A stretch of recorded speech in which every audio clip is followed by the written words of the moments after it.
The Eastern Road. We're going to the Vale.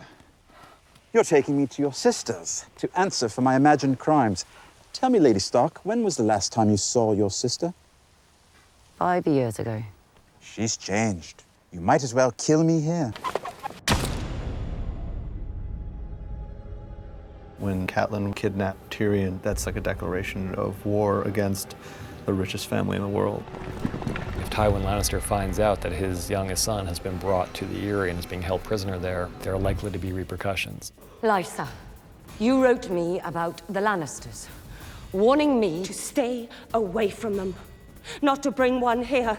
When Catelyn shows up with a Lannister there, Lysa's furious about it. She fled King's Landing to get away from the Lannisters because, as far as she's concerned, the Lannisters killed her husband. She believes they're trying to overthrow the king and seize power. This man is my prisoner.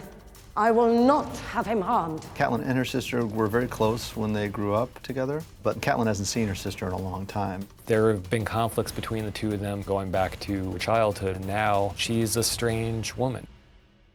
The surface Game of Thrones is fought with swords and horses and weapons, but the game that Littlefinger and Varys play is every bit as important.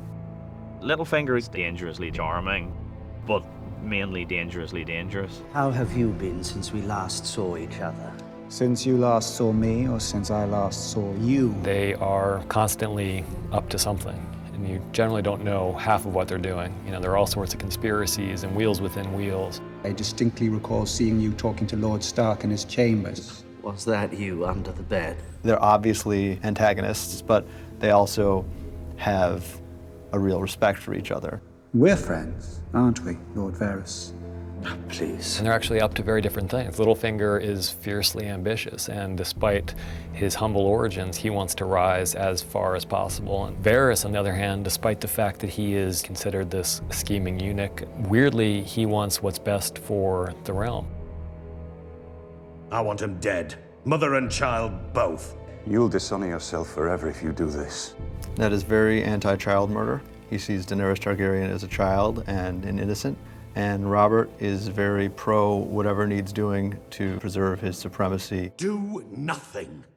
That's your wise advice. Do nothing till our enemies are on our shores. Robert can't believe that his hand is being so insubordinate. He's supposed to do what the king asks him to do, no matter what it is. And so the idea this is not honorable to kill, you know, Robert just thinks that's kind of silliness and it's all fancy talk, and that the truth of it is that you have to do all sorts of horrible things if you're going to rule the kingdoms.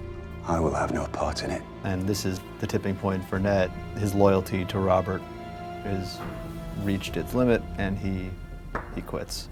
He just decides he can't be party what's going on in King's Landing anymore.